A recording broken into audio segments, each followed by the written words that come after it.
Soy especialista en genética clínica de la Universidad de Chile. No me formé en este campus, sino en el norte, en el J, donde nos formamos los genetistas, y tengo una subespecialidad en neurogenética, ¿ya? Esta clase la hice práctica porque se trata de hacer un enfoque que sea asequible para que los pediatras y sobre todo los neonatólogos, que son los que más enfrentan casos de genética a diario, tengan una guía del manejo que se debe tener, de los casos que uno puede enfrentar. Y la hice bien entretenida, con hartas fotos, y la idea es que sea bien interactiva, que ustedes me pueden interrumpir o consultar, porque no quiero que sea como una cátedra y que uno se quede con muchas dudas, ¿ya? Que era como las clases que me daban a mí. La idea es que sea que uno de verdad aprenda y adquiere esa información y la pueda usar, ¿ya? Bueno, primero, para los que no lo conocen o se les hace muy lejano y disperso, el diagnóstico genético es fundamental, y al ir pasando y al haber más avances médicos cada vez se va a hacer, cada vez se va a hacer más importante en la práctica clínica, ¿ya? Y esto es debido a que se ha ido adquiriendo mucho conocimiento a nivel internacional respecto a la importancia que tiene la genética en la enfermedad en general.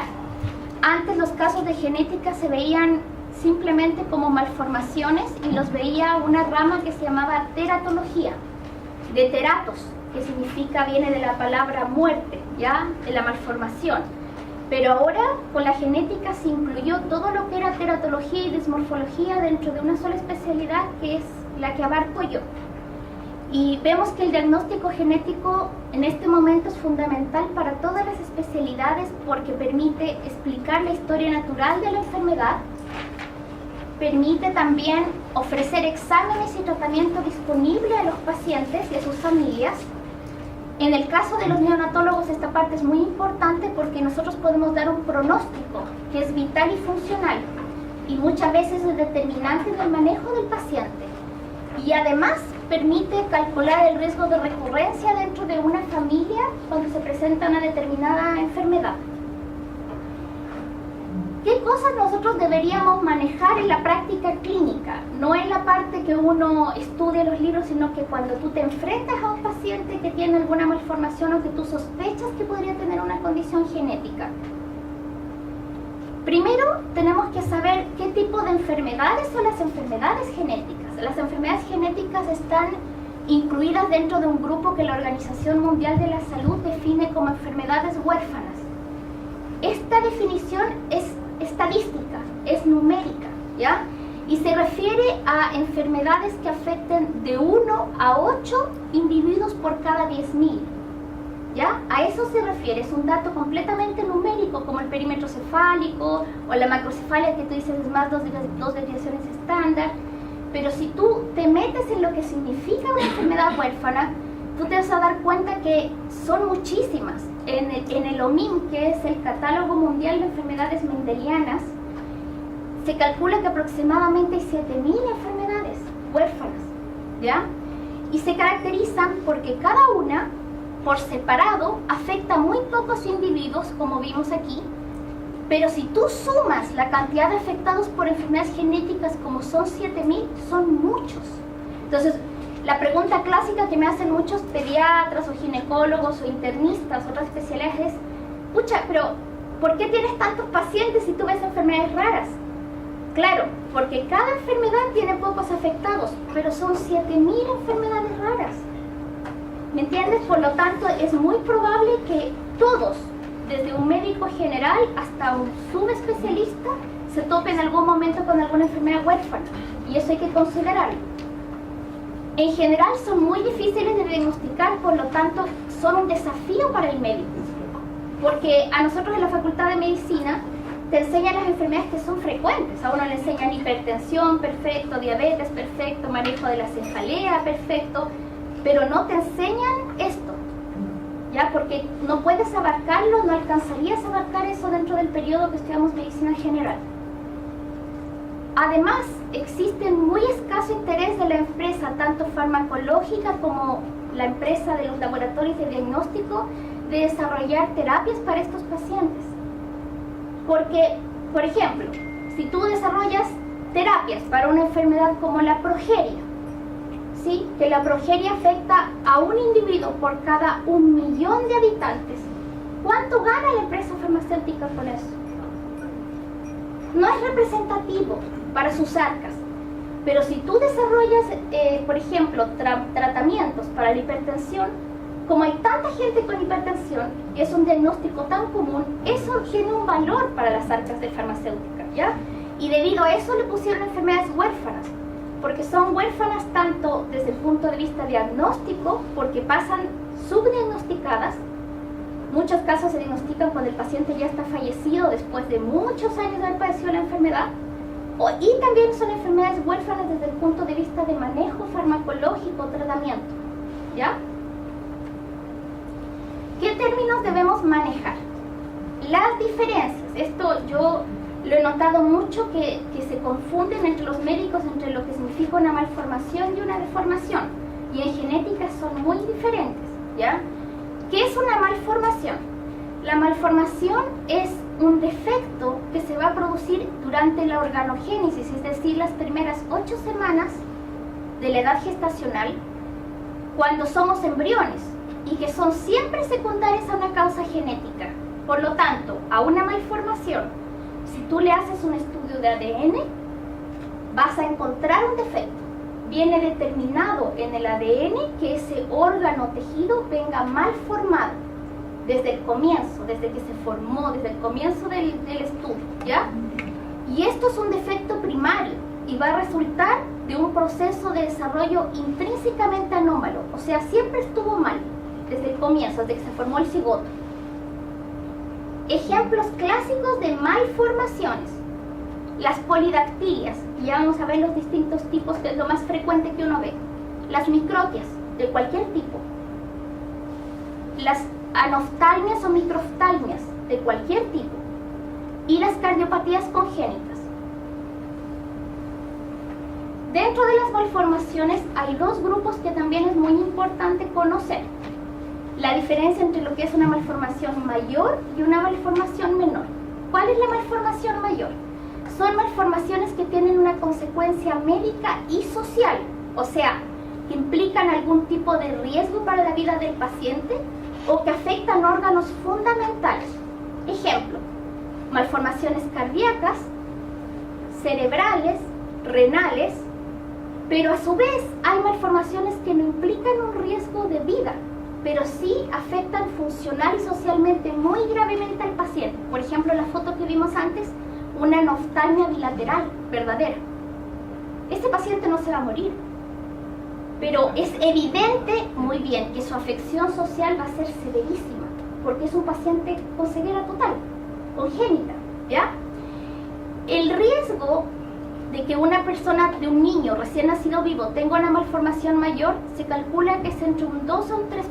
Por lo tanto, si ustedes saben la estadística de cuántos niños nacen al año en el hospital Barros Luco, ustedes calculen que de esos niños, un 2% por lo bajo va a tener una malformación mayor. Y van a ver que no son tan pocos. Ejemplos de malformaciones mayores: los encefaloceles de cualquier tipo, los defectos del tubo neural. Por ejemplo, aquí una agenesia renal, que puede ser uni o bilateral. Una fisura labiopalatina bilateral completa, ¿sí? Porque también implica una cosa funcional importante. Eso va a marcar la vida del paciente siempre. Siempre va a tener que tener fono aunque tú le repares.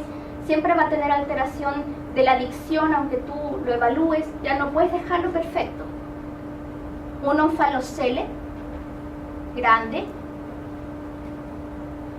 Aquí ejemplos para los neurólogos: una hidranencefalia o anencefalia total, en la que tú ves que está formado el cráneo, formado cara, pero no hay masa encefálica, ¿sí?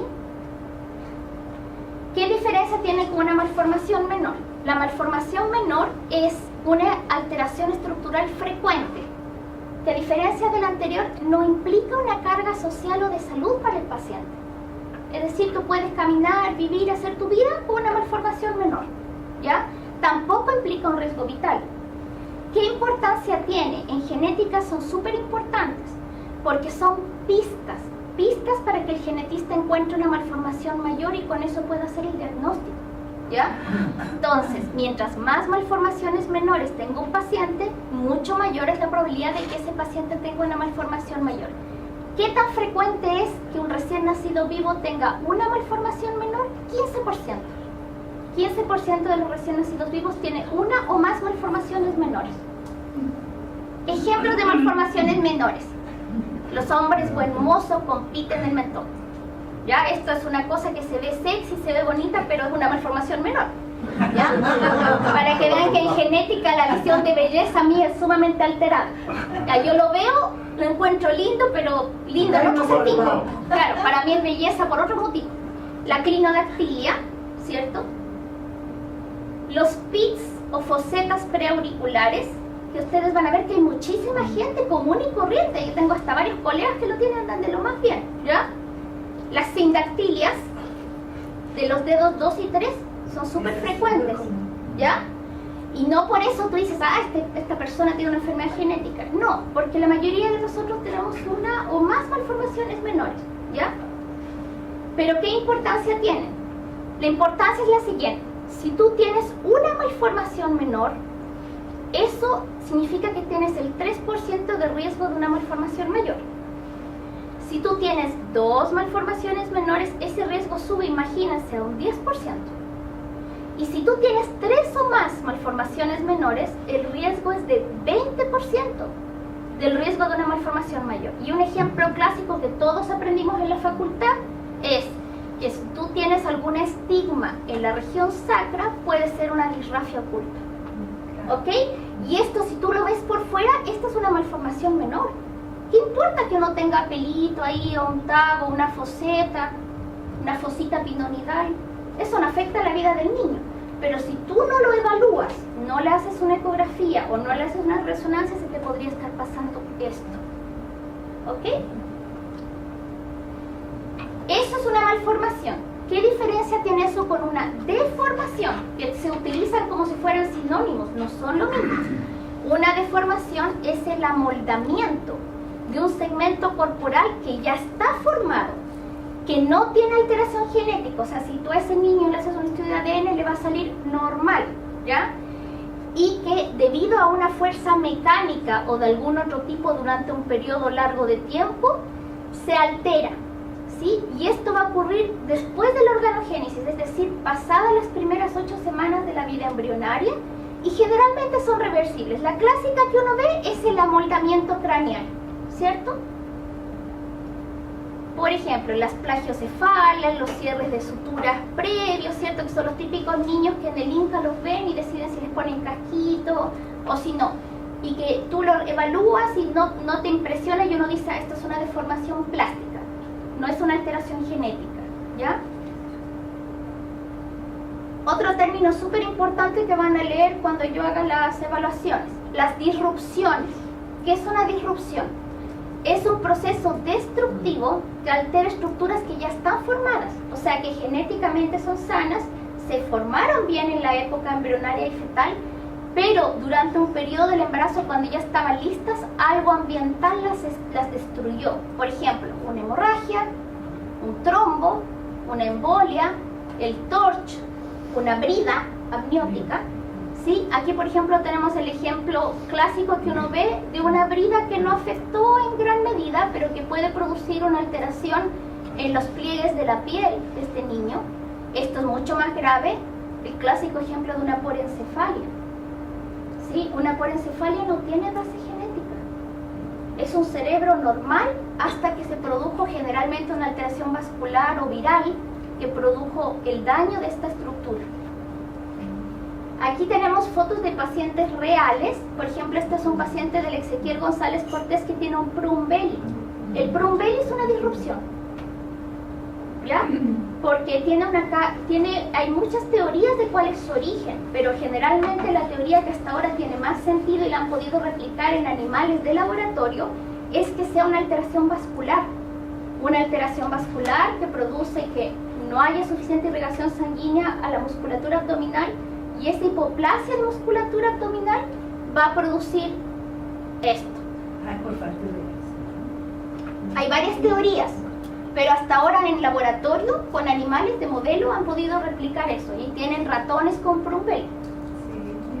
¿Ya? Otro ejemplo, una brida, también es un paciente real del Exequiel, ¿cierto? Que es mucho más grave y que produjo, aquí se ve el anillo constrictor, se puede ver que produjo una alteración severa de irrigación de la mano y se ve una hipoplasia que si ustedes hubieran visto de cerca se veía que estaba toda la mano, con los 5 dedos, pero pequeñitos, los 5, y más encima con uñas. A mí me dio una pena tremenda porque se veía la mano entera. Ya, o sea, venía dispuesto genéticamente para ser una mano sana y por falta de irrigación no creció. Este es un caso mucho más grave, ¿ya? Para que se despierte. Hospital de la Florida, paciente que esto es una brida amniótica, ¿ya? Esto es lo peor que puede ser una brida amniótica. ¿Cómo sabemos que es una brida amniótica? Porque se produjo una fisura que si ustedes pudieran haberlo visto al paciente de cerca como lo hice yo, uno ve que hay un signo de que se pasó en el fondo una fisura que fue facial completa y que abrió la cavidad craneal y expuso el tejido cerebral que estaba completo, y por eso no se produjo una anencefalia, porque esto fue cuando ya el tejido cerebral estaba formado. Obviamente es letal y este paciente nació y falleció a las pocas horas. ¿Sí? Aquí tuvimos uno. Claro, sí. Sí, si uno ve bien increíble, pero lo importante es separar porque también hay síndromes genéticos que pueden producir cosas similares. Entonces hay que tener el cuidado que cuesta harto, ¿no es cierto? Porque uno igual le da pena de evaluar fríamente qué es lo que pasó para poder dar una explicación, ¿sí? ¿Qué otro caso es importante para ustedes? ¿Ya? Ustedes tienen que manejar en la neo pacientes que muchas veces son con un riesgo vital importante, o que son prematuros, o que nacen con malformaciones, y la dificultad de manejo de vía aérea es importante para ustedes. ¿Cuáles son las principales causas de dificultad de manejo de vía aérea en genética? Por ejemplo, algún tipo de malformación craneofacial que limite la apertura oral o produzca una malformación importante del paladar, las malformaciones cervicales y torácicas que produzcan inestabilidad, malformaciones propias del aparato respiratorio en el cual tú logras intubar bien, pero resulta que hay una malformación de bronquios, de tráquea, que da igual lo que intubes, no funciona, ¿cierto? La hiperlaxitud articular en algunos síndromes genéticos también dificulta mucho la intubación, la fragilidad ósea, que la vamos a ver, y causas mixtas. Las malformaciones craneofaciales, por ejemplo, si hay una severa malformación mandibular, va a dificultar gravemente la intubación, que son los típicos Pierre-Robin, ¿verdad? Que no tienes de dónde agarrarte para poder intubar, porque el paciente prácticamente no tiene mandíbula, ¿sí?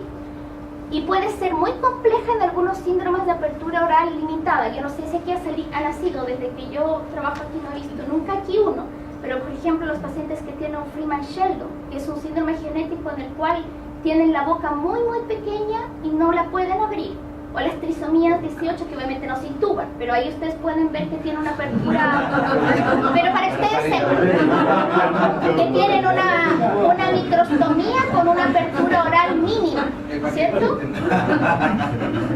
¿Ya? Ejemplos también, algunos casos de pacientes que nacen o a los pocos tiempos tienen una craneosinostosis severa, ¿cierto? Durante el periodo neonatal, por ejemplo, un Clover-Leaf-Stein, que es un cráneo con forma de trébol, ¿cierto? No solamente tiene una malformación externa evidente, sino también interna, con un paladar ojival, o una malformación con dificultad de la apertura oral, ¿cierto? Las trigonocefalias. Pero ese lo vive, no sé. Eso con que ese trébol. Lamentablemente, eso les voy a contar al final, pero se hizo un listado por solicitud del Ministerio de Salud. A la Sociedad de Genética de Chile nos solicitaron que hiciéramos un listado de lo que se considera letal por la ley que va a salir del aborto terapéutico, ¿ya? Y dentro de las cosas que se consideran letal, los genetistas pusimos una lista de lo que nosotros consideramos letal, pero de ahí a que el Ministerio de Salud en esa lista. Nosotros los pusimos, pero el Ministerio de Salud no lo considera así. ¿Ya? ¿Por qué? Porque ellos evalúan estudios en otros países donde se ha logrado extender la vida del paciente, y la viabilidad desde el punto de vista pediátrico o neonatológico no tiene que ver con la viabilidad desde el punto de vista genético. Entonces ahí chocamos, porque no hay severidad de la malformación, de si uno lo intuba o no, de si tiene malformaciones asociadas de órganos vitales, cerebrales, cardíacas. Pero en general, la mayoría de casos fallecen antes del año. Hay un solo caso descrito que vivió hasta los 14 años. Pésimo, con un estado funcional muy malo, con retraso, retraso mental severo. ¿Ya? Pero son pacientes muy difíciles de manejar en la intubación. Igual los pacientes que tienen, por ejemplo, turricefalias, trigonocefalias, son pacientes que tú ves por fuera la malformación, pero además adentro el hecho de la conformación craneal alterada afecta también la formación de los huesos faciales y los huesos por dentro, ¿ya? Casos más comunes, los pacientes con Down también pueden causar problemas para intubar en el caso de que sean prematuros, o sea, pacientes que no tengan malformación severa, tengan un buen pronóstico vital, ¿sí? Ellos igual tienen un paladar estrecho, son hipotónicos, son hiperlaxos, que aquí no lo puse, muy hiperlaxos, y tienen además el riesgo de hacer una subluxación atlantoxoidea, lo que da una inestabilidad cervical, por lo tanto implican igual un riesgo en el momento que uno trata de intubar, ¿sí? Aquí tenemos los clásicos, ciertos pacientes con Down que son braquicefálicos, otros pacientes que son hidrocefálicos que también pueden tener. Entonces, en general, la lección de esto es que si tú tienes un paciente que tú lo ves a simple vista que tiene una malformación craneal, hay que tener en cuenta que podría ser una intubación difícil, ¿cierto? Si tú ya tienes la suerte que el perinatólogo te informó que el paciente viene con una malformación craneal, porque yo sé que muchas veces ustedes es la guerra nomás, nace la guagua y uno ve cómo nace, pero acordarse que a veces cuando tienen esa malformación por fuera también viene la malformación interna, ¿sí? Sigan. El otro caso que hablamos, ¿cierto? Son los pacientes que tienen algún tipo de malformación de tórax y región cervical, por ejemplo, las displasias óseas que ahora se llaman osteocondrodisplasias, según la nueva norma, ¿ya? Como la condrogénesis, que es una mutación que altera la formación de las articulaciones y el depósito de calcio en los huesos. Entonces ustedes ven, el paciente no solo tiene un acortamiento severo, con un cuello cortísimo, un tórax estrecho, que por lo tanto lo más probable es que haga una hipoplasia pulmonar, ¿cierto? Que tenga una hipoplasia pulmonar, sino que además es un paciente que tiene una fragilidad ósea extrema porque no tiene suficiente dureza, no tiene calcio. Entonces es un paciente complejo. Paciente real, ¿no es cierto? Este es un paciente que tiene una displasia ósea también, que se llama condrodisplasia puntata. La condrodisplasia puntata también tiene una microretrognatia severa, un cuello muy corto y un tórax estrecho, lo que también complica mucho el manejo respiratorio, ¿sí? Se caracterizan porque tienen subluxaciones o luxaciones completas. En este caso, esta foto es bien decidora porque tiene una luxación completa de rodilla. O sea, hace un movimiento que anatómicamente no es posible, ¿ya? Y nosotros podemos ver, miren el tórax. Entonces, ¿qué pronóstico funcional le das a ese paciente con esa severidad de hipoplasia pulmonar? ¿Ya?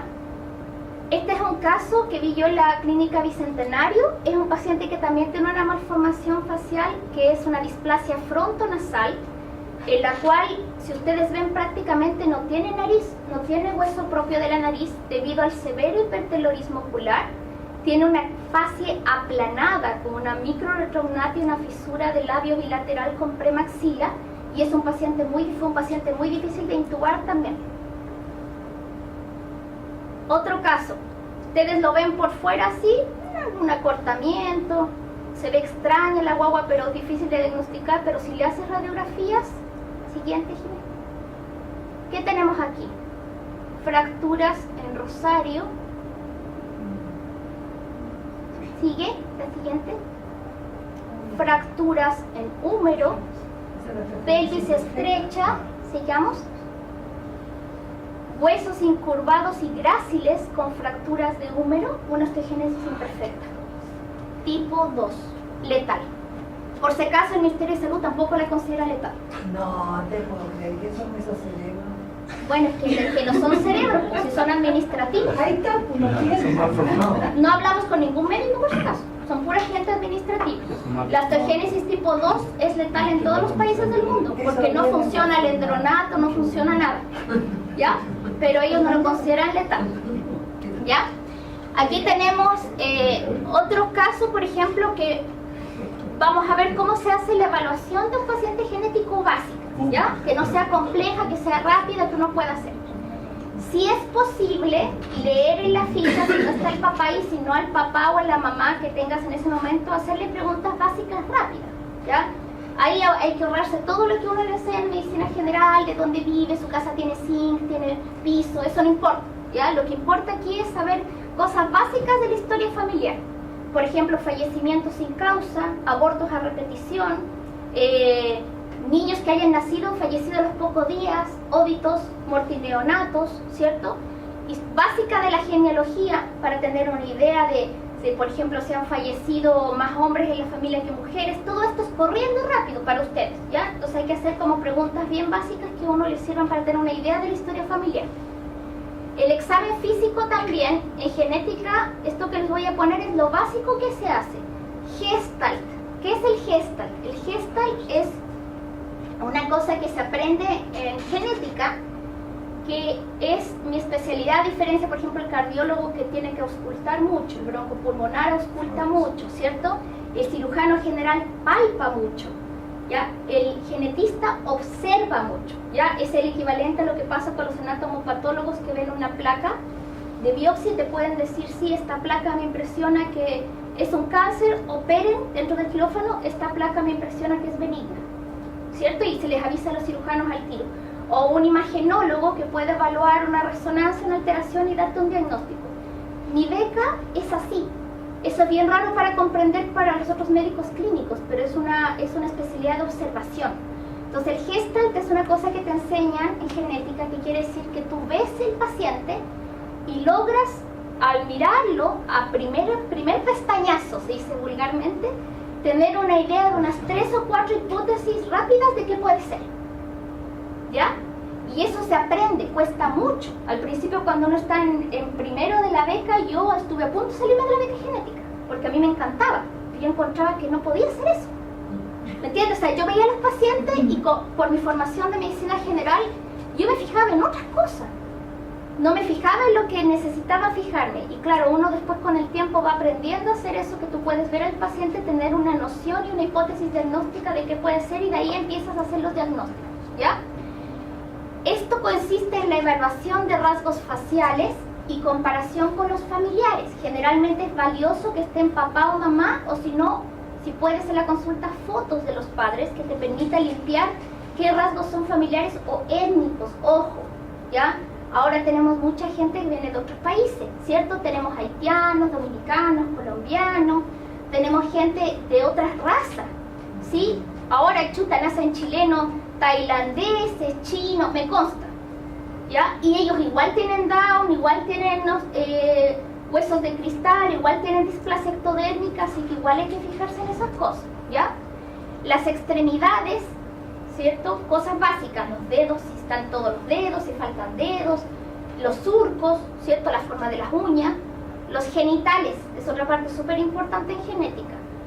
La palpación abdominal básica, porque acuérdense que están las enfermedades metabólicas, ¿sí? Para ver si hay una hepatomegalia, una esplenomegalia. El examen neurológico elemental básico, tono, reflejos primitivos, movimientos simétricos, ¿cierto? Ver si el paciente tiene nistagmo o no tiene nistagmo, son cosas básicas. La evaluación de piel y de los anexos de la piel, el pelo, ¿tiene pelo, no tiene pelo? ¿El pelo de qué calidad es, de qué color es? Las uñas, aunque no lo crean, yo tengo pacientes que han nacido sin uñas, sin ninguna uña, no es que la uña es del dedo chico, ninguna, ni una, y no les sale, nunca más, ¿ya? Y eso parece raro, pero es importante. La piel, tienen manchas de la piel, claras, oscuras. ¿Ya? ¿Ya? También tenemos, después de haber hecho esto, se solicitan los típicos exámenes generales que nosotros pedimos, ¿cierto? Exámenes ya más específicos metabólicos, de imágenes, según lo que tú necesites. Funcionales, por ejemplo, electroencefalogramas o electromiografías. Y los citogenéticos y moleculares. Y por último, cuando tú terminas todo esto y ya tienes un diagnóstico, haces el asesoramiento genético de la familia, que aquí en la NEO es lo único que me cuesta más, porque no tenemos tiempo, porque ustedes tienen una especialidad que es rápida. Entonces muchas veces cuando yo estaba en el Exequiel, lo que nosotros hacíamos era tratar de meterlos ahí subterráneos, con la ficha al nombre del bebé, aunque estuviera fallecido, igual tratábamos de conversar con los papás cuando teníamos tiempo para hacer el asesoramiento. Cosas que yo he visto en las fichas y que en general hay error para hacer el diagnóstico. ¿Qué es lo que es una oreja de implantación baja? ¿Ya? A mí me llegan muchas interconsultas que dicen oreja de implantación baja. Y yo lo veo y el paciente no tiene ninguna oreja de implantación baja. ¿Ya? ¿Cómo se ve una oreja de implantación baja? El canto externo del paciente, del párpado, se traza una línea imaginaria que tiene que llegar al comienzo de la oreja. Si el comienzo de la oreja está a la altura del canto externo del párpado, la oreja está normal. Perfecto. O sea, es una línea de aquí a acá. Ahí está normal. Si tú haces esta línea imaginaria, fíjense que hay pacientes que tienen el canto por su forma de ojo, tienen el ojo más caído, ¿cierto? Pero igual, si tú le haces el estudio, igual caes a la oreja. ¿Cuándo la oreja es baja? Cuando tú le haces la evaluación del canto externo y la oreja, por ejemplo, empieza acá abajo. Esa es una oreja de implantación baja. Con eso, solo con el externo, de aquí. ¿Ya? Esa es una oreja baja. La otra, ¿qué es lo que es un hipotelorismo y un hipertelorismo? Aquí tenemos un cuadro que es súper lindo, bien esquemático, ¿cierto? Que muestra las distancias de los ojos, que ustedes no lo crean, nosotros tenemos tablas de esto. Así como hay curvas de perímetro cefálico, en genética hay curvas de esto. Que obviamente uno no las ocupa en el día a día porque sería imposible, no acabarías nunca la consulta. Pero si tú tienes la duda lo puedes hacer, que es la distancia entre el canto interno, interpupilar, entre los cantos externos, ¿ya? Entonces, el hipotelorismo o hipertelorismo, ¿cómo se evalúa? Es la distancia entre los cantos internos, es justo lo contrario de la oreja, es lo de aquí, ¿ya? Entonces, lo máximo, lo peor que te puede pasar en hipotelorismo es el cíclope, ¿cierto? Las trisomías 13, ¿ya? Las holoprosencefalias severas. Y de ahí tú ves que cada vez se van separando más los ojos y es por esta distancia, ¿sí? Ahí tenemos la distancia normal, que eso está calculado en curvas. El telecanto, que es el paciente que ya tiene hipertelorismo, ¿cierto? El hipertelorismo más importante. Y el más severo, que es la distopia cantorum. No sé si alguna vez han visto un paciente con Van der Burg, que es un paciente que tiene una separación, o sea, es el paciente que tú ves y tiene un ojo a un lado y el ojo al otro lado. Eso es lo máximo exacto. Es lo máximo que se puede tener. Ya hay una foto más adelante que les voy a mostrar de un síndrome y ahí se ve. Por ejemplo, aquí tenemos un hipotelorismo severo que cualquier neonatólogo ve y dice esto es una holoprosencefalia, ¿cierto? ¿Sí? ¿Por qué? Porque fíjense que no tiene hueso propio de la nariz, tiene una fisura media, ¿sí? Sin premaxila única, ¿sí? Más esos ojos grandes como con una disminución importante del tamaño de la órbita y una microcefalia. O sea, este paciente podría ser tranquilamente una trisomía 13 o una holoprosencefalia primaria, ¿cierto? Solo mirándolo. Acuérdense los tipos de holoprosencefalia según la severidad, ¿cierto? Aquí tenemos las normales, que los dos hemisferios estén separados. La lobar, que es la menos severa, es cuando está separado en el fondo los hemisferios posteriores, pero la región frontal está unida. La semilobar es cuando está separado posterior y está completamente unido el anterior. Y la alobar es la ausencia de separación, o sea, no hay hemisferios, es un hemisferio único con un ventrículo único, ¿sí? Y aquí se ve la alobar, un solo ventrículo, ¿cierto? La semilobar, que aquí ya se ve un poquito de separación, y la lobar, ¿cierto? Que hay ausencia de separación, pero se puede ver que en el resto del cerebro se distinguen cuáles son los hemisferios. Entonces, cada vez que tú veas a un niño con hipotelorismo hay que acordarse qué significa eso, ¿ya? Las polidactilias, esta es otra cosa clásica que hay error. ¿Por qué son importantes? Porque mucha gente me dice, ay, pero doctora, ¿qué importa? O sea, tiene un dedo extra, un dedo menos, un dedo más, lo operan, los traumatólogos quedan regios. Sí, pero resulta que eso va a depender de la polidactilia, ¿ya? En genética, la polidactilia posaxial, que es la clásica que se ve en la mayoría de bebés, o sea, es cuando el bebé tiene el dedo extra en el lado externo de la mano donde está el quinto dedo, ¿cierto? Que sería el lado cubital, ¿verdad? Esa polidactilia se considera en genética no sindrómica, por lo tanto puede ser autosómica dominante. Y uno le preguntaría a los papás, ¿haya alguien, un abuelo, un tío lejano que haya tenido dedos extra? No importa si era solo en los pies, no importa si era solo en las manos, si eran los 4. Y generalmente te dicen que sí. Se considera una variante, aunque no lo crean, una malformación. Se puede considerar una malformación menor, ya dentro de lo impactante que es, ¿sí? Incluso que esté en las 4 extremidades, porque no está asociada con muchos síndromes genéticos, ¿ya? Sin embargo, esta polidactilia, que es la preaxial, que es cuando hay un dedo extra en el lado radial, cuando está duplicado el primer dedo, el dedo gordo de la mano, el pulgar, es sindrómica. O sea, cuando tú ves esto, es muy probable que el genetista o el neonatólogo tenga además otras malformaciones y diagnostique un síndrome genético, ¿ok? Y esa es la importancia. Entonces sí hay que saber qué es poaxial y qué es preaxial, ¿ya? Dale. Otro caso muy importante para los neonatólogos, las hipotonías, ¿sí? Porque ustedes tienen que ser capaces de discernir antes de que llegue el neurólogo infantil, porque aquí tampoco el neurólogo, igual que yo, es de llamada. Y no siempre vienen, y ustedes tienen que tomar decisiones importantes, ¿cierto? Los papás preguntan y qué les va a decir uno. Entonces, una hipotonía congénita severa, la guagua que parece frazada, que tú la agarras y se dobla, no tiene ningún tono, ¿qué puede ser? Eso es lo que hay que acordarse. ¿Qué opciones hay? ¿Ya? Las opciones. Un Prader-Willi, ¿sí? Un Pompe, que es una enfermedad metabólica. Una atrofia muscular espinal tipo 1, que es la más severa, y una distrofia miotónica, ¿sí? Entonces, dos de estas, que son la atrofia muscular espinal y la miotónica, son neurológicas.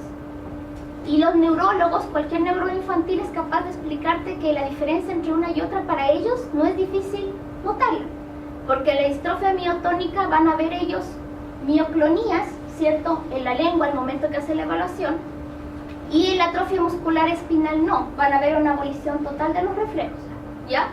El Pompe para ustedes tampoco es difícil, porque lo que ustedes tienen que hacer es hacer una radiografía simple de tórax.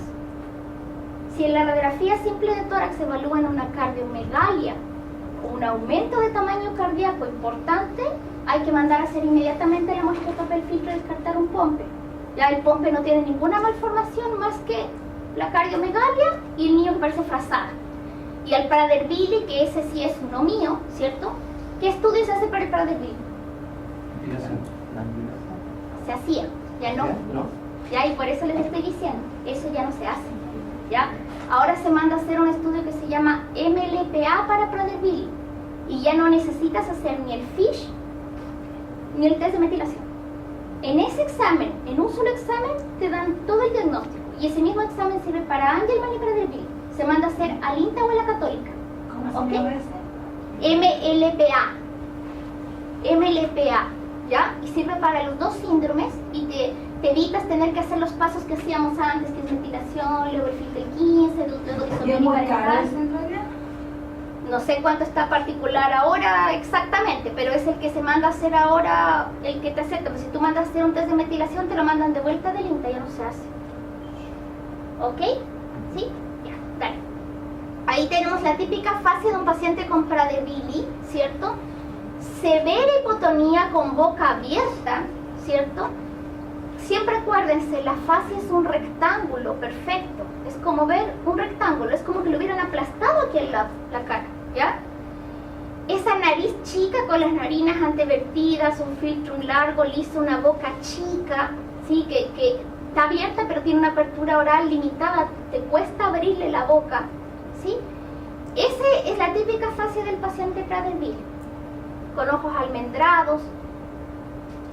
Lo que hacíamos nosotros antes era hacer un fish, ¿sí?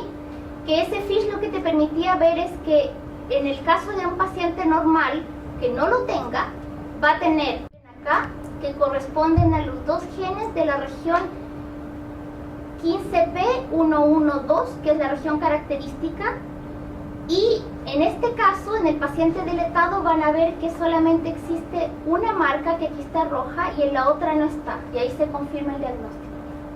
¿Sí? La parte verde que ustedes ven es la sonda de prueba, para ver que el examen está bien hecho.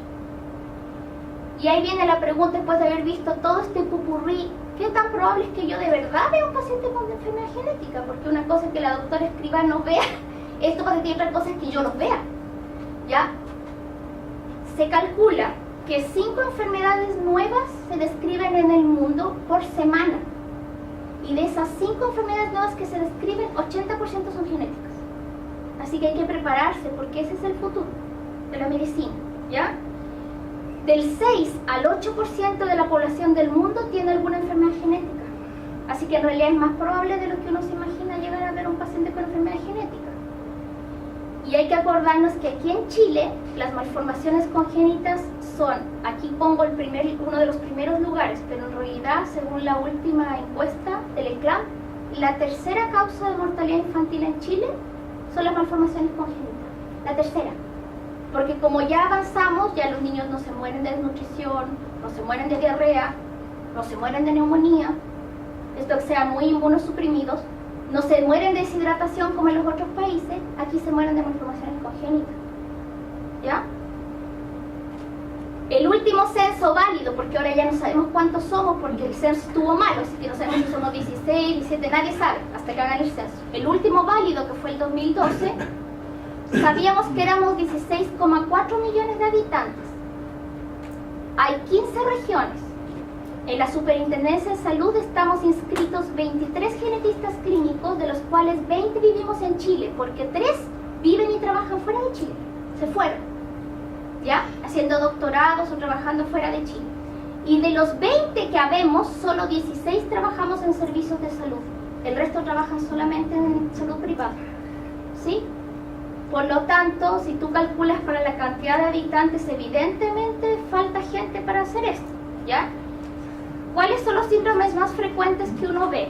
El clásico Down, el Turner, lo que le decían antes velocardiofacial, que es el espectro de lesión del 22, las 13, 18, el Williams y el Prader-Willi y Angelman.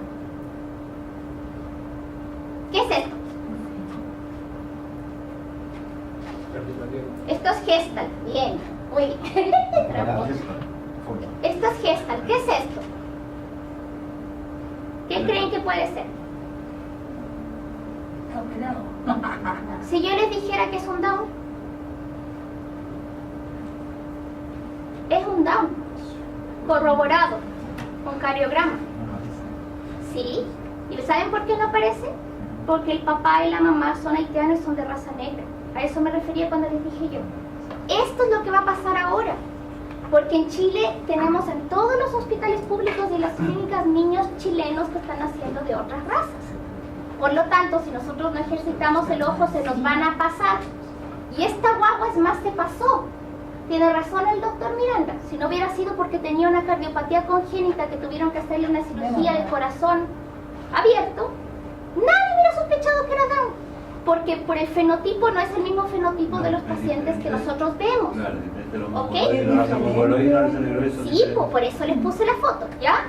Porque es importante que sepamos que eso nos va a seguir pasando, sobre todo en el Barrio Luco, que es un hospital público. ¿Sí? Aquí nacen esos bebés. Demos.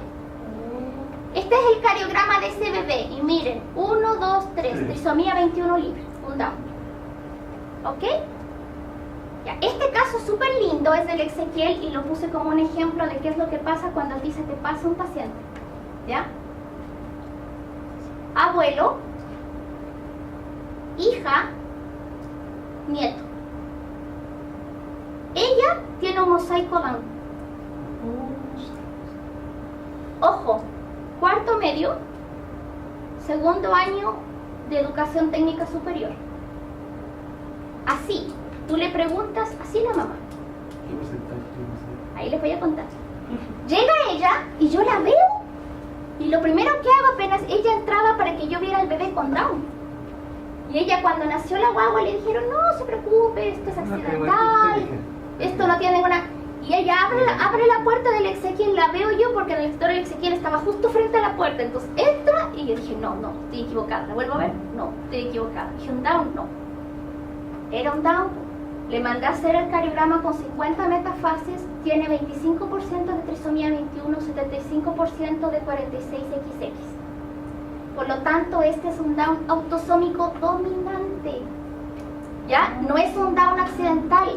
Ella tiene óvulos ya de Down y tuvo un hijo con Down autosómico dominante. Entonces ahí tenemos al papá, que su hija nació, no voy a decir en qué hospital, pero no fue aquí, le dijeron que era sana.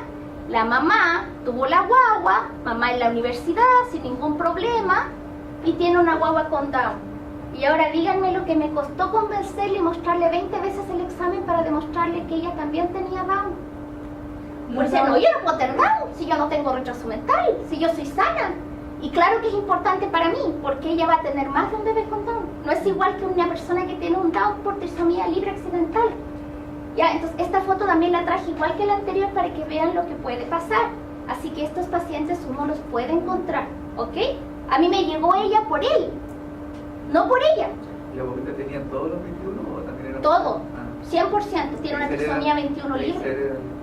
Entonces es heredado, autosómico dominante, no fue como el típico Down que es un defecto de meiosis. ¿Ok? Gloria, y los niñitos, los varones son estériles, ¿cierto? Los Down. Sí, pero hay algunos casos, pero nada. 3 casos en el mundo que han sido demostrados que hombres con Down tienen hijos con Down. Pero son 3, hasta lo que yo sé la última vez que revisé. ¿Ya? ¿Clínicos de mosaico? Sí. Oye, así que no. Ya, así que por eso quiero que vean, igual que el bebé que vimos de raza negra, que a ti te pueden llegar y tú lo vas a ver en la consulta y no, nada, hijo sano para afuera. Hasta que después me va a llegar a mí 20 años después, porque ella tiene 20 años. Pero esta niña fue heredada también, o sea... No, ella, la mamá y el papá son sanos, no mosaico. Ella fue una trisomía 21 libre clásica, o sea, la mamá tuvo un defecto de meiosis. Él no. Él tiene una trisomía 21 autosómica dominante. ¿Me entiendes? Es algo que no debería pasar, pasó aquí. ¿Ya? Ya, bebé del Exequiel, ¿qué es? Una 18. Fácil, ¿no es cierto? O una 13. Es una 13. ¿Por qué? ¿Por qué yo pienso en una 13 antes que una 18? Por la microcefalia. Porque tiene una holoprosencefalia. ¿Se acuerdan la foto que vimos antes? Tiene un severo hipotelorismo con órbitas de huesos chica, el ojo se ve grandote, tiene una fisura labiopalatina, bilateral, tiene ausencia de hueso nasal y manocromosómica, ¿cierto chicos? Manocromosómica. ¿Sí? ¿Qué significa manocromosómica? Tengo la duda, la doctora sabe. Se abre la mano. No, yo miro, no le hago nada. Le abro la mano. ¿Y qué hace? Le vuelvo a abrir la mano. Hagan la prueba. Cada vez que lo hagan, la va a volver a poner. ¿Ok? Así que si ustedes tienen la duda, lo vuelven a hacer y lo vuelven a hacer y lo va a volver a seguir haciendo. ¿Ok? Yo lo hago varias veces. Cuando yo tengo la duda, lo hago varias veces para estar segura y le enseño a los neurólogos a haturner. ¿Sí? Dale. Trisomía 13 libre. ¿Ya? Los Turner, este es un bebé del Exequiel también, ¿cierto? Los Turner son engañosos. Ya vamos a ver por qué son indicación de cariograma, porque son bien engañosos, porque son niñitas, bonitas, no todas son como salen el Smith. El Smith es un engaño. El Smith muestra así, yo cuando estudiaba decía, uy, van a tener el cuello así.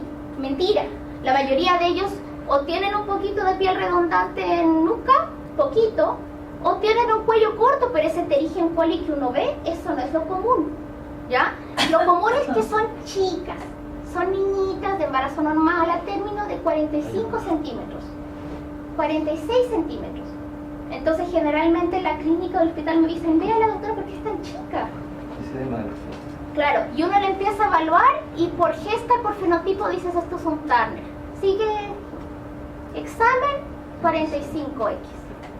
Un Turner. Gloria, estas niñas que son tan chiquititas, las que hacen la gimnasia, que hacen el salto 1,34 m, ¿eso puede ser un Turner?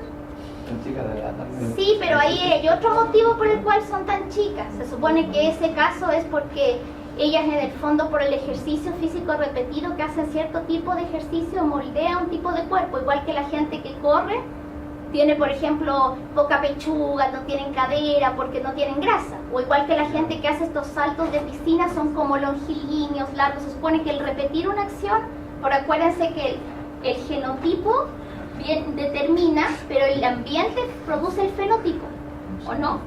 Sí, ¿no es cierto? Ya. Aquí tenemos otro, ¿ya? Un cri du chat, ¿cierto?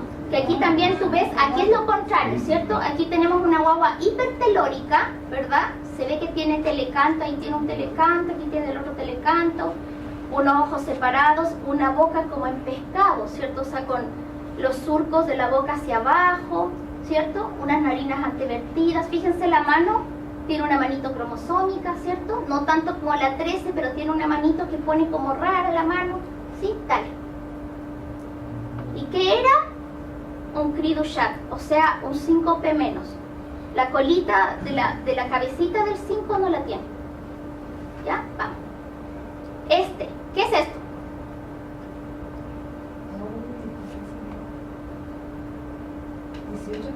Muy bien, esto sí es una 18, ¿ya? ¿Por qué sé que es una 18? Muy bien, esa guagua que tiene esa cara chica, así como que le sobra cabeza y la cara como que no ocupara todo el espacio, sino que está como metida adentro, ¿cierto? Con esa, tú le tratas de abrir la boca y abre la boca así, con suerte te caben 2 dedos, ahí, así, ¿ya? Esas orejas mal formadas, esta oreja sí está baja, fíjense, ahí está el canto externo del párpado, ¿y dónde está la oreja? Acá abajo. Esa oreja es de implantación baja, mano cromosómica, yo con esmalte de verano, ahí está, ¿ya? Entonces le abro la mano, yo me doy cuenta porque me pongo naranjo fosforescente y me retan las matronas de aquí, le abro la mano, la cierro, le abro la mano, la cierro, y chica con esos cuadros así como de viejito, una 18, dale. ¿Y qué es? Una 18, ¿ok? Ya, vamos, ¿qué es eso? Este es de aquí, ¿ah? Este tiene este tipo de terrorismo. Muy bien. Este es de aquí, este nació aquí. Ya, y este diseño en la cabeza la tiene como Tiene una cosa rara, ¿cierto? Que no se sabe cómo explicar, que es entre la frente, la nariz. Mano cromosómica. Tiene un nombre, ese tipo de cara que se llama encasco griego. ¿Qué es? Ustedes mismos me lo dieron. Mire, fíjense. Esa frente amplia, como cuadrada, ¿cierto? Mira, voy a dibujar ahí, ahí y ahí. Es un 4P menos. Ahí está el fish. Ah, verdad.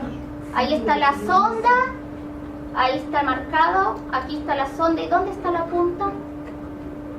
Es un, se llama también Wolf-Hirschsprung, pero es tan complicado que le decimos 4P menos.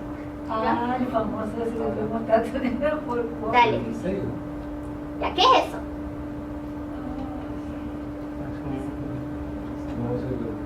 Una distrofia de ese Hipotónico, ¿cierto? Sí. Sí, pero no es una distrofia. ¿No? No. Esto también es un diagnóstico bien común en genética, ¿ya? Esto es un Rubinstein-Taybi. ¿Cómo nos damos cuenta que es un Rubinstein-Taybi? ¿Qué es lo que eso tiene un blog? ¿Alguien tuvo dos? ¿Sí? ¿Cómo se dan cuenta? La forma de la nariz tiene una nariz chica y con la punta hacia abajo, como si tú lo hubieras aplastado, la nariz ganchuda, ¿ya? Son de ojo grande, con esclera azulada, muy hipotónicos, y la mano tienen todos los dedos anchos, pero el pulgar, la parte distal, la falange es como ancha, como gorda. Tú le ves la mano y dices, chuta, tremendo pulgar y tremendo dedo del pie, gordo dedo del pie.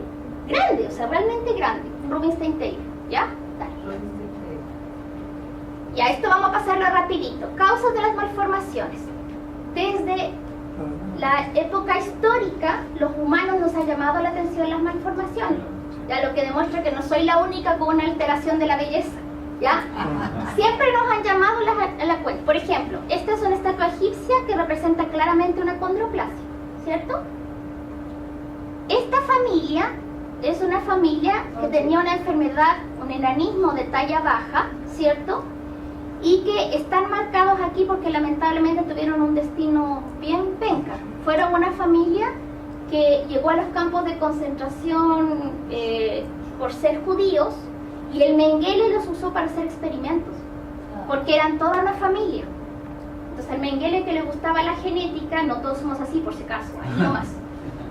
Pero el Mengele, que le gustaba mucho la genética, empezó a hacer experimentos con esa familia, debido a que tenían una condición extraña, ¿ya? Esta es una historia bonita. Él es el Dr. Down.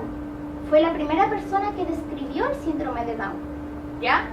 Él no sabía que el síndrome de Down era trisomía 21, pero sí se dio el trabajo de ir a las instituciones psiquiátricas, porque estaban todos. Por eso yo quiero ir a psiquiatría infantil aquí abajo, siempre he querido, es mi sueño, ir a la sala de espera, a sentarme a mirar. Él iba, y a todos los pacientes de esa época, que la gente no era muy buena, les decían idiotas. ¿Ustedes sabían eso? Este es un cretino, eran los pobres pacientes con hipotiroidismo. Idiotas eran todos los pacientes con discapacidad intelectual. Daba igual la causa. Podía ser una meningitis, un Down, todos eran idiotas. Entonces, a todos los que tenían diagnóstico de idiotismo o idiota, él los empezó a evaluar y se dio cuenta que dentro de los institutos psiquiátricos, en los institutos mentales, había ciertos pacientes que tenían algunos rasgos que eran comunes, y los describió. Y él hizo la primera descripción clínica de un Down, y por eso, en honor a eso que hizo, se puso síndrome de Down a la trisomía 21. Muchos años después, el doctor Lejeune, que fue el primero que inventó y hizo los estudios de cariograma, descubrió que el Down era la trisomía 21, ¿ok? Pero él nunca quiso cambiarle el nombre a la enfermedad por honor al doctor Down, porque fue el único que se preocupó por ese grupo de pacientes, ¿ya? Entonces, ¿por qué él estaba tan preocupado por ese grupo de pacientes? Porque ella era su hermana, y su hermana tenía un hijo que tenía Down. Y él nunca quiso meter a su sobrino en un instituto psiquiátrico, porque sabía qué es lo que iba a pasar, que lo iban a tratar como idiota, lo iban a dejar junto con el resto, y por eso él se ve bien vestido, le pusieron lentes, porque él era una persona adinerada. Y debido a eso, él se preocupó porque él tenía un sobrino con Down. De ahí viene la historia, ¿ya? ¿Quién es él? Lincoln. ¿Qué tenía Abraham Lincoln? Marfan. Ya, el presidente Lincoln de Estados Unidos tenía síndrome de Marfan. Y si ustedes leen las descripciones de cómo él se caminaba, cómo se paraba, cómo era su tórax, cómo era su cara, por eso él era tan alto. Y usaba bastón porque tenía una escoliosis severa. Entonces, para poder mantener el equilibrio, usaba bastón. ¿Ok? ¿Quién es él? Amenhotep. ¿Ya? Estaban cerca, ¿cierto? Y Amenhotep, ¿qué tenía? Klinefelter. ¿Por qué saben que tiene Klinefelter? Por eso tenía caderas ginecoides.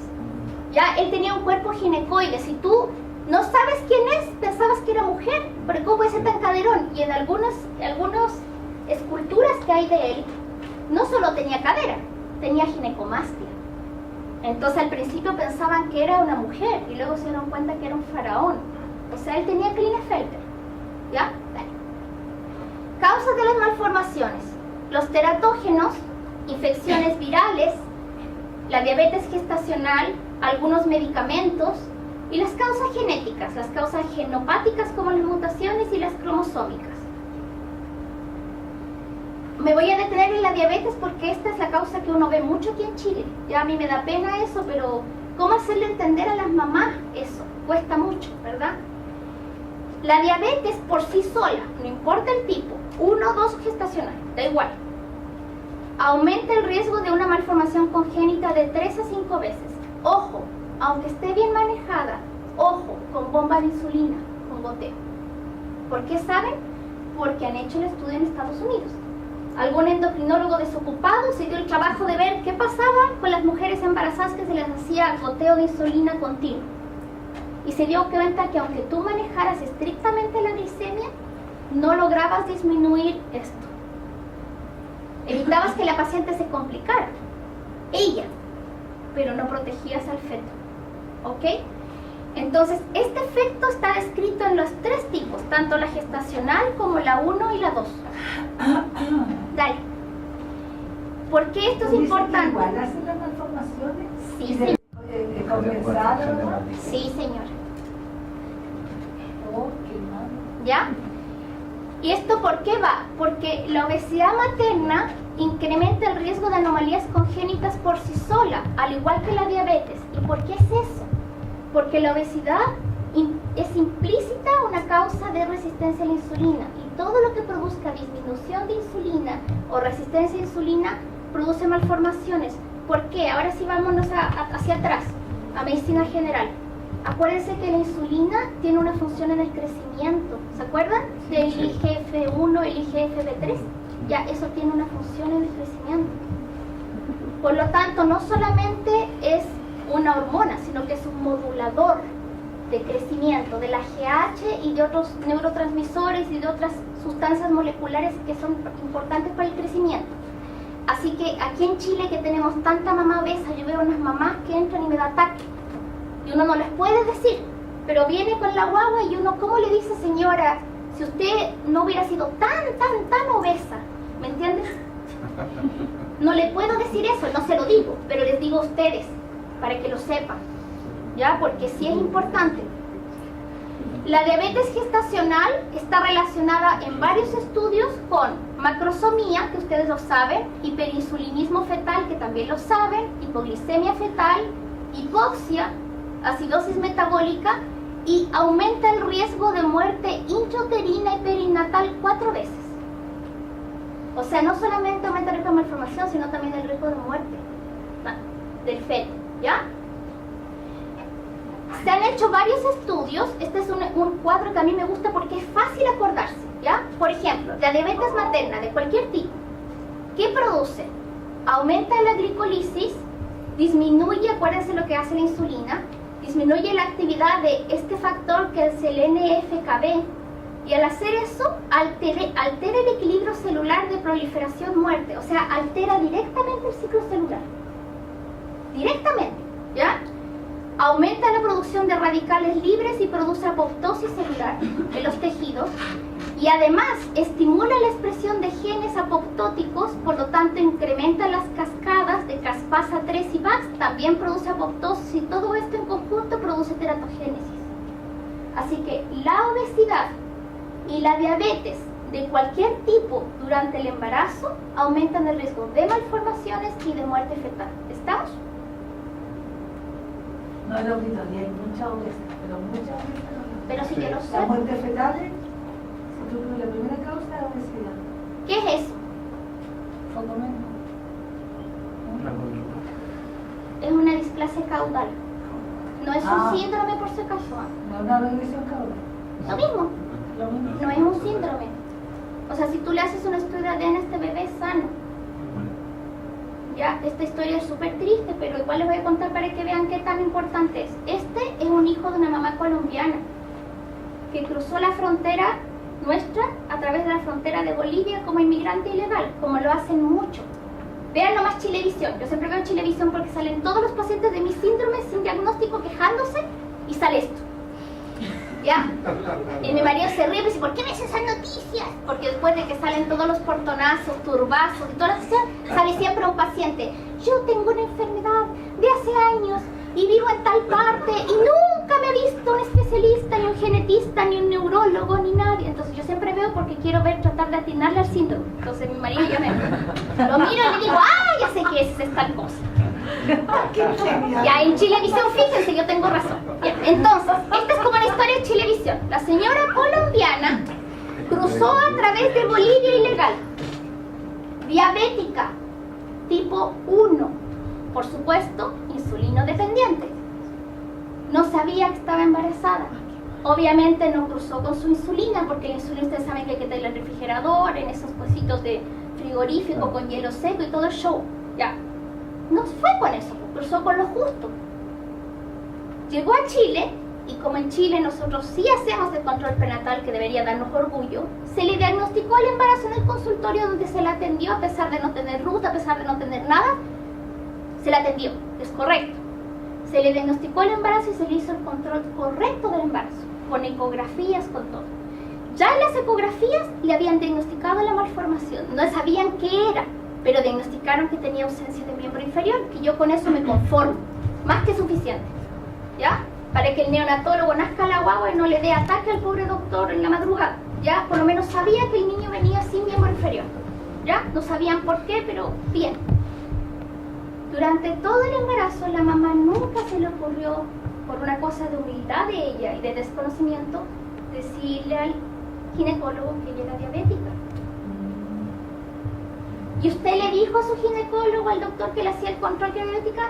No. Y el doctor le preguntó, sí.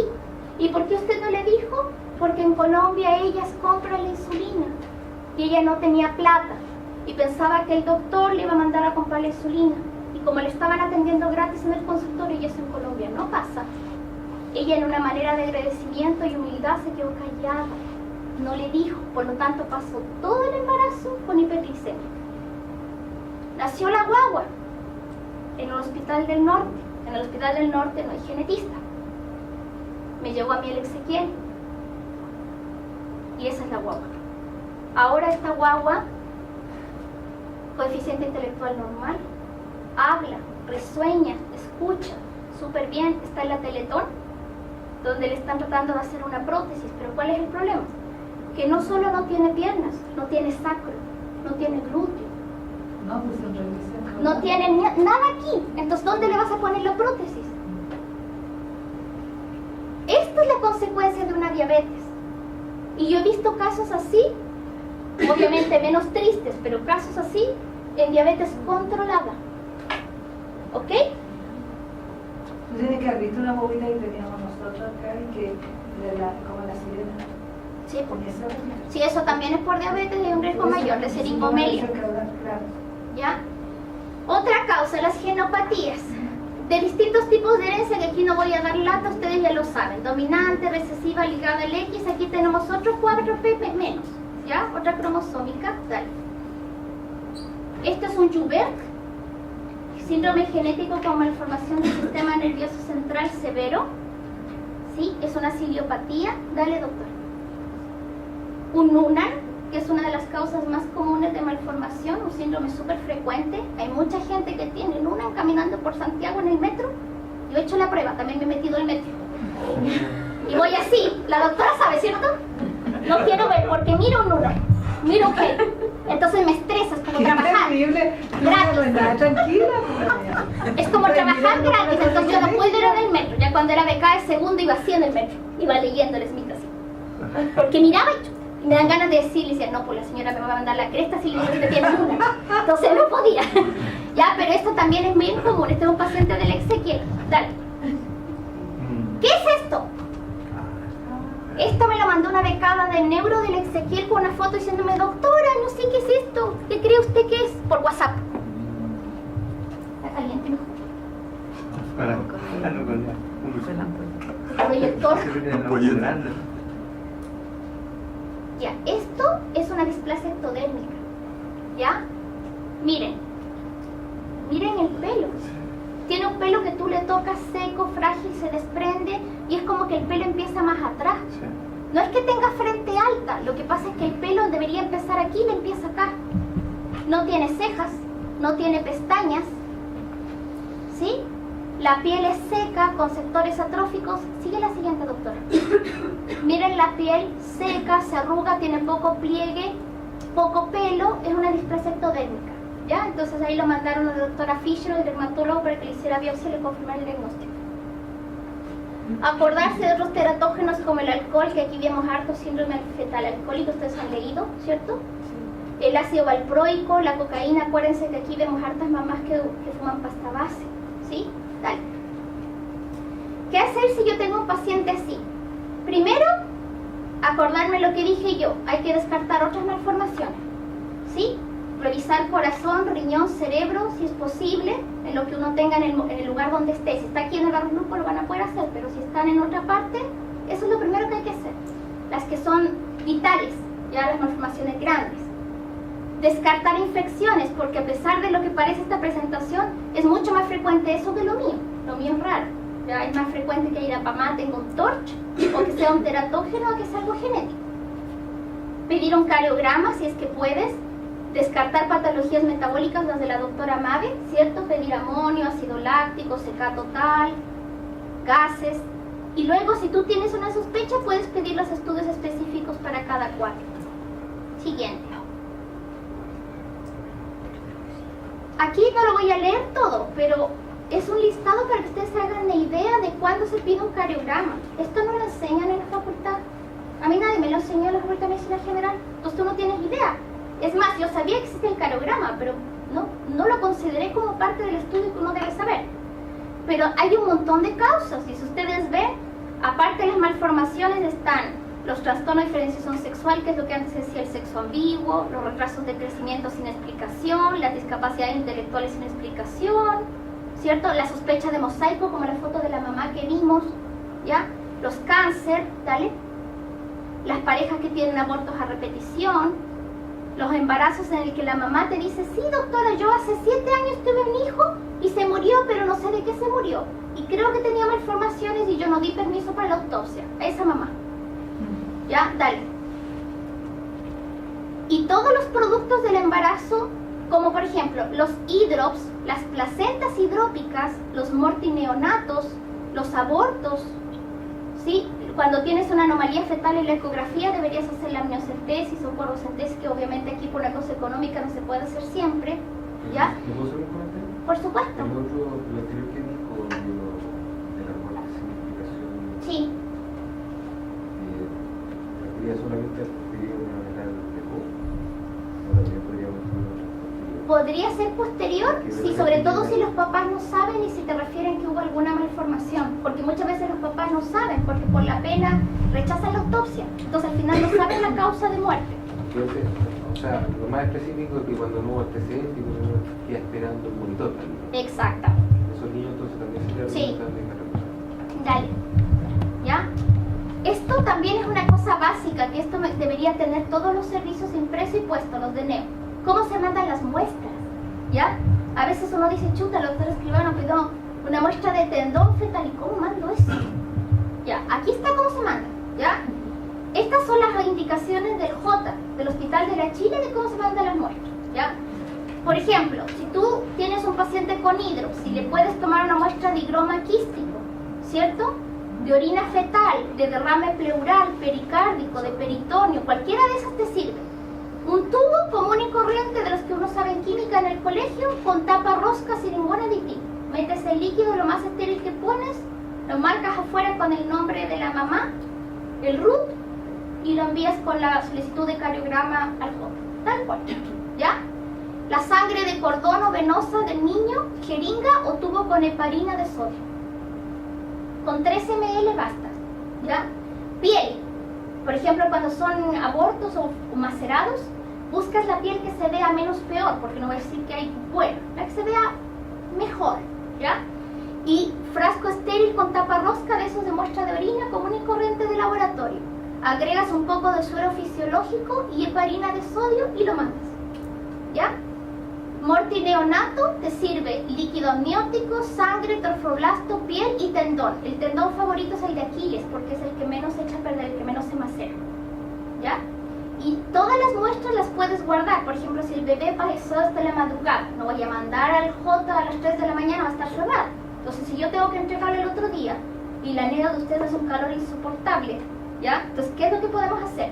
La puedes guardar a 4 grados centígrados, aunque no es lo ideal. En el J te dicen en la puerta del refri, en el último estante, hacia afuera, el externo, y cierras la puerta. Y lo mandas al otro día en la mañana con la orden, ¿ya? Si tu paciente fallece, lo ideal sería que tú tomaras una muestra de sangre que te permitiera extraer y preservar ADN, para que en el futuro, cuando se le pueda hacer estudios genéticos y saber de qué falleció ese paciente, ¿ya? siempre hay que acordarse que 270.000 recién nacidos vivos van a morir los primeros 28 días de vida en un año por malformación congénita según la OMS. ¿Ya? Y acordarte que las malformaciones congénitas son una causa de discapacidad a largo plazo, que no solamente impactan al paciente, sino también a su familia, al sistema de salud privada de las clínicas y a nosotros en el sistema público, por el costo que implica. Siempre el diagnóstico prenatal debe ser voluntario. O sea, tú muchas veces a la mamá, chuta, ¿y le ofrecieron a una amniocentesis? Sí, ¿y se le quiso hacer? No. Pucha, a mí me da pena. Pero no la puedes obligar a hacer la amniocentesis tampoco. Tiene uno que pedir autorización, ¿ya? Esto en corto, ¿qué es viabilidad en genética? Ojo, no es lo mismo que en neo o con pediatría. Viable para mí es que nazca, no importa cómo.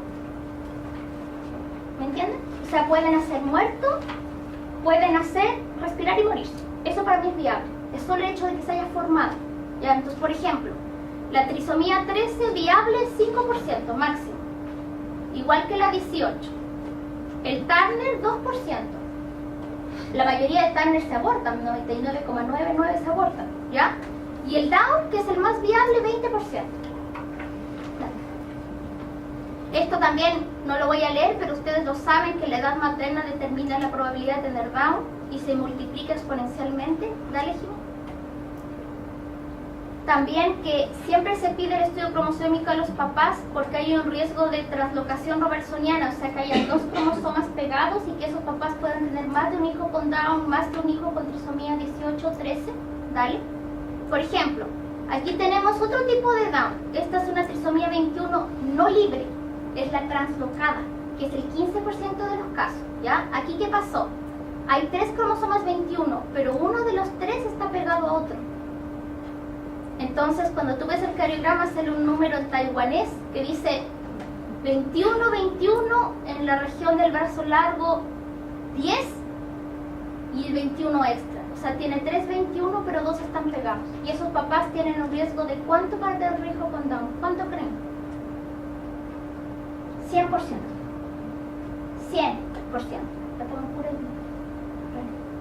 O sea, o tienen aborto o tienen hijo con Down. No hay intermedios. O sea, Por lo tanto, este es el peor diagnóstico que le puedes dar a un papá con niño con Down. Esa es la rotación la típica del 14. Puede ser No, que la del pase. 14 baja el riesgo, es poquito, es con 15%. Esta es la peor. ¿De dónde viene Es ese? del 21. O sea, cuando se juntan dos 21. En este caso es de esta región, pero puede ser de cualquier región de 21. Esa es la peor porque eso quiere decir que todos los hijos de ellos van a abortar su Down. 100%. Imagínense, o sea, no tienen opción. ¿Ya? Muchas de las parejas lo que hacen es que se esterilizan y hacen ovodonación o espermadonación porque depende cuál de los dos sea el portador. ¿Ya? Acordarnos que la información genética como la que les acabo de dar es personal, familiar, permanente, predictiva y discriminatoria. Si ustedes se fijaron, todas las fotos que yo les mostré, en ninguna puse nombres, ¿se fijaron? No puse fechas. Les cuento a ustedes de qué se tratan los casos, pero es sumamente importante que se mantenga esa información confidencial porque puede producir un cambio en la vida de esa familia. Yo ahora me río porque quiero que ustedes me presten atención. Es mi manera de mantenerlos pegados en lo que yo hablo, porque yo sé que es un tema denso. Pero fuera de bromas no es gracioso, ya, porque te cambia la vida. Puede producir un daño individual potencial, porque la información genética puede causar estigmatización, discriminación en los empleos o en los seguros, ¿ya? Rupturas familiares. Yo veo muchos casos de parejas con estos niños que se separan o se divorcian porque no soportan la presión de tener un hijo con enfermedad. Causa estrés y falsas expectativas también. Acordarnos que el cromosoma es el ADN enrollado millones de veces. Por lo tanto, si el cariograma estudia los cromosomas, no estudian los genes. Así que si un cariograma sale normal, no quiere decir que el paciente no tenga una enfermedad genética. Eso está en los genes. Quiere decir que no tiene una enfermedad cromosómica. Así que cariograma normal no quiere decir, ah, ya listo, ya le salió normal, la doctora Escribano, no, ya, chao. Ojalá fuera así. No es así, ¿ya? Y que todas mis malformaciones, síndromes genéticos requieren un equipo multidisciplinario. Los necesita ustedes, neurólogos infantiles, a los cirujanos, a los fisiatras, otorrino-oftalmólogos, que cuesta una barbaridad que vengan, pero vienen, los fonoaudiólogos, ¿cierto? Para poder trabajar con estos pacientes. Gracias.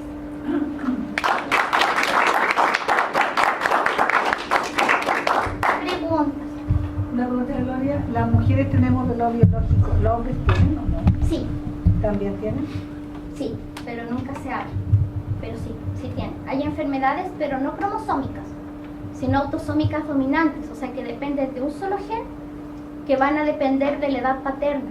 Y mientras mayor, el caso de un papá que era añoso en genética 50, nadie se ofenda, añoso en genética para hombres 50, ¿ya? ¿Ya? ¿Ya? Y ese papá tenía 2 hijos con osteogénesis imperfecta y él era el portador, también el riesgo es mayor. También es mayor. No, sí, pues había Sí, escuchado así que se sí, preguntaba. pero Tiene que son de ser un portador. solo gen, no Pero tiene son que las ser portador. enfermedades cromosómicas.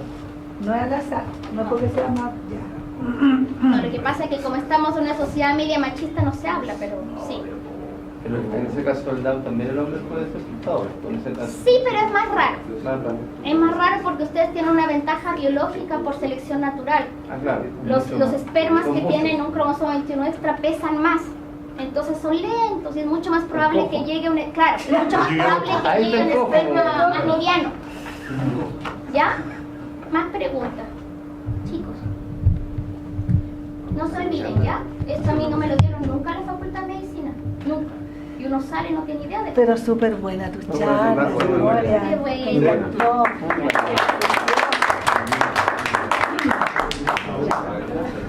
De vuelta.